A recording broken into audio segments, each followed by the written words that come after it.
আলাইকুম, আমি Sadia war the world news চ্যানেলে আপনাকে স্বাগত। শুরুতেই জানাবো আজকের গুরুত্বপূর্ণ আপডেট সংবাদগুলোর শিরোনাম। নির্বাচন পেছানোর ষড়যন্ত্র হলে জনগণ তা মেনে নেবে না, সৈয়দ মুহাম্মদ ফয়জুল করিম। শপথ নিলেন হাইকোর্টে স্থায়ী নিয়োগ পাওয়া বিচারপতি সৈয়দ এনায়েত হোসেন। কোনো ব্যক্তি, দল, গোষ্ঠীর জন্য নির্বাচন এগোনো বা পেছানোর সুযোগ নেই, সার্জিস আলাম। জনগণ দায়িত্ব দিলে বিএনপি আবার দুর্নীতি বিরোধী লড়াইয়ে নেতৃত্ব দিতে প্রস্তুত, তারেক রহমান। এই ছিল আজকের গুরুত্বপূর্ণ আলোচিত সংবাদের শিরোনামগুলো। এখন বিস্তারিত সংবাদে আসছি, তবে তার আগে অনুরোধ রইল ভিডিওতে একটি লাইক দিয়ে চ্যানেলটি সাবস্ক্রাইব করুন এবং কমেন্টে জানিয়ে দিন আপনি কোন জায়গা বা কোন দেশ থেকে আমাদের এই সংবাদটি দেখছেন। নির্বাচন পেছানোর ষড়যন্ত্র হলে জনগণ তা মেনে নেবে না। ইসলামী আন্দোলন বাংলাদেশের নায়েবে আমির মুফতি সৈয়দ মুহাম্মদ ফয়জুল করিম বলেছেন, ত্রয়োদশ জাতীয় সংসদ নির্বাচন পেছানোর ষড়যন্ত্র হচ্ছে। কোনো দল বা ব্যক্তিকে কেন্দ্র করে নির্বাচন পেছানোর ষড়যন্ত্র বাংলাদেশের জনগণ তা মেনে নেবে না। আজ মঙ্গলবার বিকেলে নারায়ণগঞ্জের কেন্দ্রীয় শহীদ মিনারে ইসলামী আন্দোলন বাংলাদেশ আয়োজিত নির্বাচনী জনসভায় প্রধান অতিথির বক্তব্যে তিনি কথা বলেন। সৈয়দ মোহাম্মদ ফয়জুল করিম বলেন, আমরা চাই ফেব্রুয়ারির প্রথম দিকেই নির্বাচন হোক। এর ব্যত্যয় ঘটলে জনগণ তা মেনে নেবে না। দেশ জুড়ে নির্বাচনের সময় পেছানোর ষড়যন্ত্র চলছে। যারা নির্বাচন জিকির করত, তারাই এখন নির্বাচন পেছানোর ষড়যন্ত্র করছে। কারণ তারা মাঠ পর্যায়ে জরিপ করে দেখেছে তাদের পায়ের নিচের মাটি খালি হয়ে গেছে। জনগণ জুলুম ও অত্যাচার চায় না উল্লেখ করে ইসলামী আন্দোলন বাংলাদেশের এই নেতা বলেন, বাংলাদেশের জনগণ আর চাঁদাবাজ, সন্ত্রাসী, দুর্নীতিবাজ ও বিদেশে টাকা পাচারকারীদের ভোট দিতে চায় না। বাংলাদেশের জনগণ আপোষে একসঙ্গে বসবাস করতে চায়, ব্যবসা করতে চায়, চাঁদামুক্ত পরিবেশ চায়। মেয়েরা কি চায়? তারা নির্বিঘ্নে চলাফেরা করবে, ধর্ষণ বা ইভটিজিংয়ের শিকার না হয়, এরকম একটি আস্থার পরিবেশ চায়। জনগণ যেটা চায় আমরা তাদের সেটা দিতে চাই। ইসলামী হুকুমত প্রতিষ্ঠা হলে দেশে একজনও না খেয়ে থাকবে না, বস্ত্রহীন থাকবে না। আমি চ্যালেঞ্জ দিয়ে বললাম, আগামী 10 বছরে সব গরিব দারিদ্র্যসীমার উপরে চলে যাবে। বিগত সময়ে কারচুপি, পেশিশক্তি ও ভোটারবিহীন নির্বাচনের অভিজ্ঞতার কথা স্মরণ করে ফয়জুল করিম বলেন, দেশের মানুষ একটি স্বচ্ছ, গ্রহণযোগ্য ও নিরপেক্ষ নির্বাচন দেখতে চায়, যেখানে পেশিশক্তির প্রভাব থাকবে না, কালো টাকার প্রভাব থাকবে না এবং প্রত্যেকে নিজের পছন্দের প্রার্থীকে ভোট দিতে পারবে। এমন নির্বাচন আমরা প্রত্যাশা করছি। আসন্ন নির্বাচনে লেভেল প্লেইং ফিল্ড নিশ্চিত করতে অন্তর্বর্তী সরকারের প্রতি আহ্বান জানাই। অন্তর্বর্তীকালীন সরকার যদি নিরপেক্ষ ও গ্রহণযোগ্য নির্বাচন দিতে না পারে, তাহলে জনগণ এই সরকারকে ক্ষমা করবে না। কোনো পক্ষ দখল বা সহিংসতার চেষ্টা করলে জনগণই প্রতিরোধ করবে। ইসলামী আন্দোলন বাংলাদেশের নির্বাচন পরিচালনা কমিটি নারায়ণগঞ্জ 4-এর আহ্বায়ক মোহাম্মদ শফিকুল ইসলামের সভাপতিত্বে নির্বাচনী জনসভায় উপস্থিত ছিলেন ইসলামী আন্দোলন বাংলাদেশের যুগ্ম মহাসচিব মাওলানা গাজী আতাউর রহমান, কেন্দ্রীয় দপ্তর সম্পাদক মাওলানা লোকমান হোসেন জাফরি, নগর সভাপতি ও নারায়ণগঞ্জ 5 আসনের প্রার্থী মুফতি মাসুম বিল্লাহ, নারায়ণগঞ্জ 4 আসনের প্রার্থী মাওলানা ইসমাইল সিরাজি, জেলা সভাপতি মাওলানা মোহাম্মদ দ্বীন ইসলাম, বাংলাদেশ খেলাফত আন্দোলন নারায়ণগঞ্জ জেলা আমির আতিকুর রহমান প্রমুখ। শপথ নিলেন হাইকোর্টে স্থায়ী নিয়োগ পাওয়া বিচারপতি সৈয়দ এনায়েত হোসেন। সুপ্রিম কোর্টের হাইকোর্ট বিভাগে স্থায়ী নিয়োগ পাওয়া বিচারপতি সৈয়দ এনায়েত হোসেন শপথ নিয়েছেন।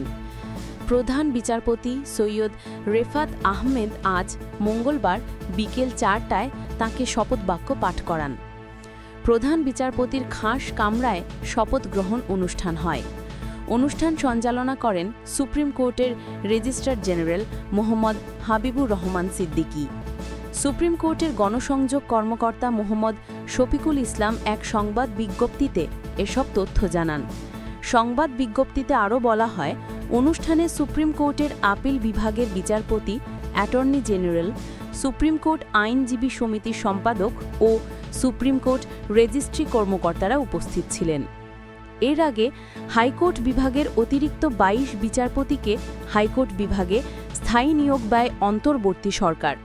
রাষ্ট্রপতির আদেশক্রমে আইন বিচার ও সংসদ বিষয়ক মন্ত্রণালয়ের আইন ও বিচার বিভাগ থেকে গত ১১ নভেম্বর নিয়োগ সংক্রান্ত প্রজ্ঞাপন জারি করা হয়। এই নিয়োগ শপথ গ্রহণের তারিখ থেকে কার্যকর হবে বলে প্রজ্ঞাপনে উল্লেখ করা হয়। নিয়োগপ্রাপ্ত ২২ জনের মধ্যে ২১ বিচারপতি গত ১২ নভেম্বর শপথ নেন। স্থায়ী নিয়োগ পাওয়া বিচারপতি সৈয়দ এনায়েত হোসেন অসুস্থতার কারণে সেদিন শপথ নিতে পারেননি। তিনি আজ শপথ নিলেন। কোনো ব্যক্তি, দল, গোষ্ঠীর জন্য নির্বাচন এগোনো বা পেছানোর সুযোগ নেই। সার্জিস আলম। কোনো ব্যক্তি, দল, গোষ্ঠীর জন্য নির্বাচন এগোনো বা পেছানোর সুযোগ নেই বলে মন্তব্য করেছেন জাতীয় নাগরিক পার্টি এনসিপি এর মুখ্য সংগঠক উত্তরাঞ্চল সার্জিস আলম। আজ মঙ্গলবার দুপুরে ঠাকুরগাঁও জেলা মুক্তিযোদ্ধা কমপ্লেক্সে এনসিপি আয়োজিত জেলা কমিটির পরিচিতি সভা শেষে সাংবাদিকদের তিনি একথা বলেন। সার্জিস আলম বলেন, অন্তর্বর্তী সরকার ও নির্বাচন কমিশন বারবার এই কথা বলছে আগামী ফেব্রুয়ারির প্রথমার্ধেই সংসদ নির্বাচন হতে যাচ্ছে। এই জায়গায় এনসিপির দ্বিমত নেই। আমরা কোনো সন্দেহের অবকাশ দেখছি না। এই সময়ের মধ্যে নির্বাচন হলে সবার জন্যই ভালো, কারণ নির্বাচন কেন্দ্রিক প্রস্তুতি চলছে। অন্তর্বর্তী সরকার কোনো ব্যক্তি, গোষ্ঠী বা দলের চেয়ে একটা দেশের স্থিতিশীলতা, গণতান্ত্রিক প্রক্রিয়া অধিক মূল্যায়ন করবে। এনসিপির এই নেতা বলেন, আগামী নির্বাচনে দুটি রাজনৈতিক দলের প্রতিযোগিতার যে সরল সমীকরণ, এবার তা আর থাকবে না। বরং তৃতীয় শক্তিশালী রাজনৈতিক দলই নির্ধারণ করবে প্রথম দুটি দলের মধ্যে কোন দল সরকারি দল হিসেবে আগামী সংসদে প্রতিনিধিত্ব করবে। এমনটা হওয়ার সম্ভাবনাই বেশি। পাশাপাশি মনে করি, এনসিপি তাদের জায়গা থেকে যখন দেখছে মধ্যম পন্থার একটি রাজনৈতিক দলের শূন্যতা তৈরি হয়েছে, সেই জায়গায় সংস্কারের পক্ষে যারা আছেন সেই ধরনের মধ্যম পন্থা, বাংলাদেশ পন্থার দলগুলোকে নিয়ে গণতান্ত্রিক সংস্কার জোট গঠন করেছি। আমরা আশা করছি আজকালের মধ্যে আরও একাধিক রাজনৈতিক দল আমাদের এই জোটে দেখতে পাব। এই জোটে যারা আসবেন, আমরা সবাই মিলে একটি মার্কা নিয়ে সংসদ নির্বাচনটি করব এবং জনগণের প্রতিনিধি হিসেবে আগামী সংসদে যাব। বাংলাদেশের জনগণ এবার আর গতানুগতিক কোনো দল, মার্কা ও ব্যক্তির ওপর তাদের সমর্থন দেবে না উল্লেখ করে সার্জিস আলম বলেন, আমরা দেখছি মাঠের পরিস্থিতি পাল্টে গিয়েছে। একজন সাধারণ মানুষ, একজন অটোচালক যিনি ধান খেতে কাজ করেন, সেই মানুষটা পর্যন্ত এখন তাদের ধীরে ধীরে বয়কট করছেন। যারা মানুষের কাছে যাচ্ছে, কথা বলছে, এমন মানুষদের প্রতি দেশের মানুষের আগ্রহ বাড়ছে। আমরা মনে করি মধ্যমপন্থী দল হিসেবে এনসিপি সেই জায়গাটা নিতে চায়।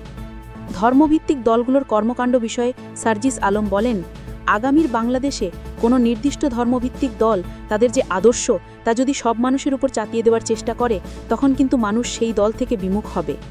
এই সময় এনসিপির যুগ্ম মুখ্য সমন্বয়ক গোলাম মুর্তজা, ঠাকুরগাঁও জেলা এনসিপির আহ্বায়ক মোহাম্মদ রফিকুল আলম, সদস্য সচিব মোহাম্মদ খলিলুর রহমান সহ এনসিপির জেলা কমিটির সদস্যরা উপস্থিত ছিলেন।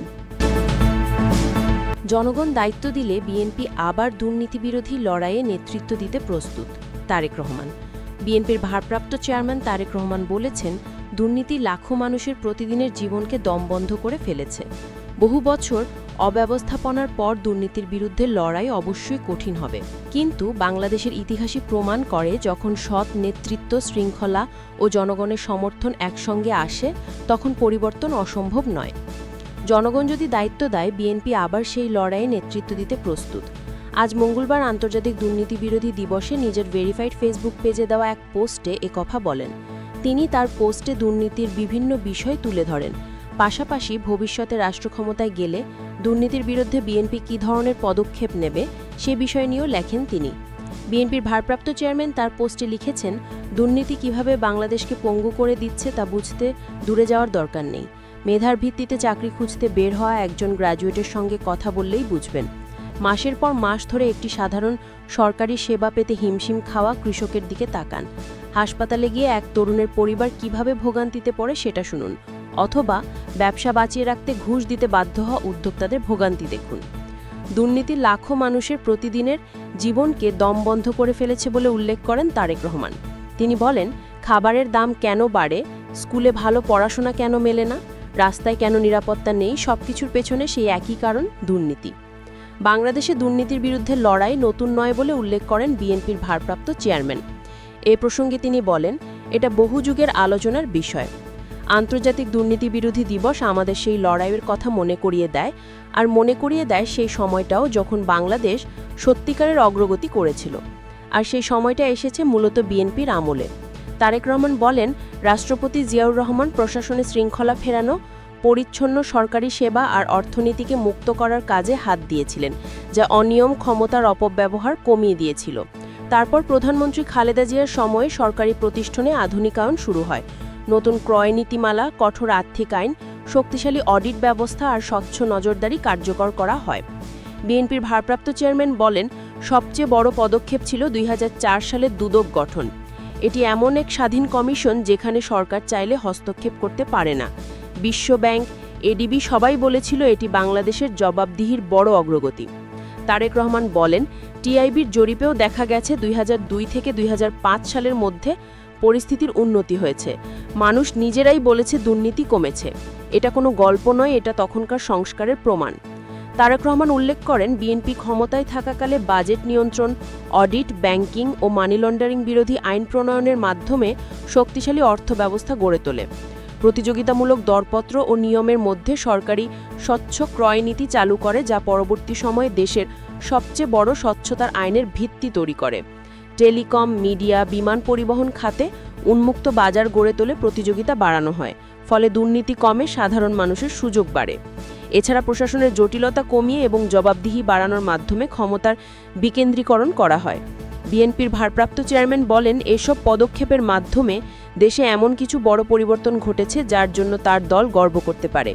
দুর্নীতি কমানোর ক্ষেত্রে ধারাবাহিক রেকর্ড একমাত্র বিএনপিরই আছে।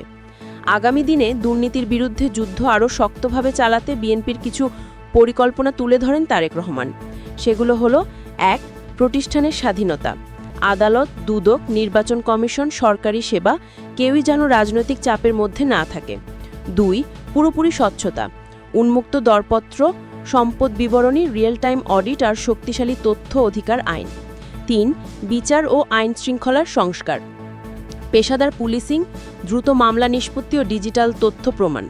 ৪. ই-গভর্নেন্স। লাইসেন্স, জমি, পেমেন্ট সব অনলাইনে এনে ঘুষের সুযোগ কমানো। বিশ্ব মান অনুযায়ী ৩০ থেকে ৬০% দুর্নীতি কমতে পারে। ৫. হুইসেল ব্লোয়ার সুরক্ষা। অনিয়ম ফাঁস করতে যারা সাহস দেখায় তাদের নিরাপত্তা প্রদান। ৬. নৈতিক শিক্ষা। স্কুল কলেজ থেকেই সততার চর্চা পাঠ্যসূচিতে অন্তর্ভুক্ত করা। ৭. শক্তিশালী আর্থিক নজরদারি। ডিজিটাল ব্যয় ট্র্যাকিং ও স্বাধীন অডিট ও সংসদের কঠোর তদারকি।